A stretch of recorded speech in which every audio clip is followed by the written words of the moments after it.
sobre o cristianismo trigo. Tá? O cristianismo trigo. Que cristianismo é esse?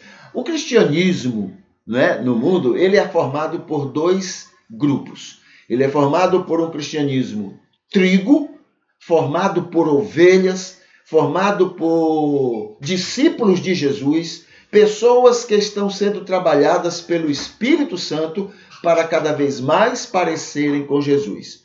Mas o cristianismo também é formado pelo joio, cristianismo joio. É um cristianismo que pensa que é cristão, e tem deles que sabe que não são, mas insiste porque se beneficiam com o aspecto de serem cristãos, de alguma forma, né? Mas a maioria são pessoas que pensam serem cristãs, mas que não passaram pelo novo nascimento, e em vez de estarem sendo trabalhadas para parecerem com Jesus, elas estão cada vez mais usando a religião para parecerem cada vez mais com o próprio diabo, com o próprio Satanás. Tem um escritor que ele disse o seguinte, né? Dos homens maus, de todos os homens maus, né, que já existiram e que existem na vida, os que são religiosos, né? Os que são, veja só, maus e religiosos, esses são muito piores. Porque junta a maldade deles e agora vão utilizar, vão alimentar isso com a questão religiosa. Pronto, agora o inferno está feito. Entende? Então o joio, né? O joio, essa parte perigosa do cristianismo, né? Ela existe. Agora, existe também o trigo. E quando a gente fala de cristianismo trigo, a gente vai lá para Jerusalém, né? Não a Jerusalém de hoje, mas a Jerusalém da bíblica, de Atos capítulo 2, porque até depois do ano 40, a gente diz assim, mais ou menos depois do ano 40, virou também um bicho aquele lugar lá. Né? Como é que você sabe?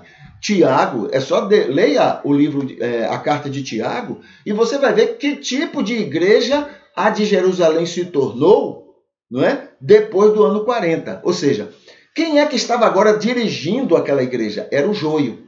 Antes do ano 40, digamos do ano 30, que Jesus morreu, até o ano 40, né, você vai ter uma igreja edificante, onde os apóstolos estavam no controle, onde as ovelhas estavam no controle. Então você vai ver uma harmonia. Está lá no capítulo 2, falando exatamente sobre isso. Né? Capítulo 2, versículo 42, 43 até o 47. Tá? E aí a gente chega no versículo 47. E o 47 resume muito bem tudo aquilo que está desde o versículo 42, 43. Diz assim, louvavam a Deus.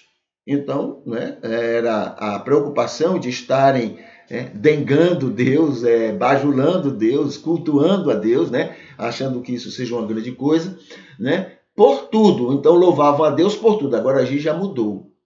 Né? Já há uma visão mais abrangente.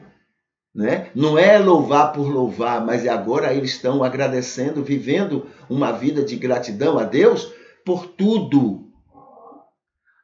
E diz assim, e eram estimados por todos.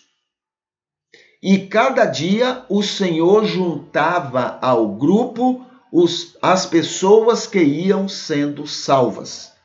Então você vai ver do versículo 42 ao 47, a igreja é aquela que está cuidando de si, cuidando dos seus, né? Cuidando inclusive daqueles que nem cristãos eram, mas pensavam ser o joio, como Jesus orientou. Né? Então havia um cuidado, todos cuidavam de todos, era um hospital perfeito. E com isso também eles eram bênção para a sociedade, para a comunidade. Então, quando você é bênção para você, você não consegue deixar de ser bênção para os outros. Né? Então, passou a ser também instrumento de bênção de Deus para a comunidade, para a sociedade ali. E aí o texto diz que eles caíam na graça daquela sociedade. A sociedade respeitava. Podia até não serem cristãos, né? Podiam até não se converter, podiam até discordar da fé que eles tinham, mas caíam na graça, eles eram simpáticos, eles eram interessados no bem de todos. E isso fazia com que muitos que iam sendo salvos, muitos, né? Que é o que a Bíblia fala, por exemplo, quando diz que nós somos luz e sal do mundo.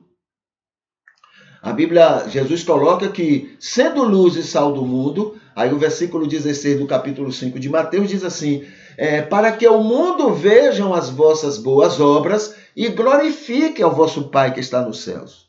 Então, a igreja de Jerusalém cuidava bem dos seus e, por extensão, cuidava bem de outros fora da igreja, e com isso eles caíam na graça. A cidade via o exemplo daquela igreja. Então, muitos iam se aproximando do evangelho, muitos iam se convertendo, muitos iam, aceitando a nova fé. E aí a Bíblia diz que Deus ia colocando, então, essas novas pessoas no convívio daquela igreja. Tá certo? Então, isto é o que a Bíblia relata sobre aquela igreja de Jerusalém como uma igreja trigo, exemplo, bênção, não só para eles mesmos, mas para a sociedade em geral.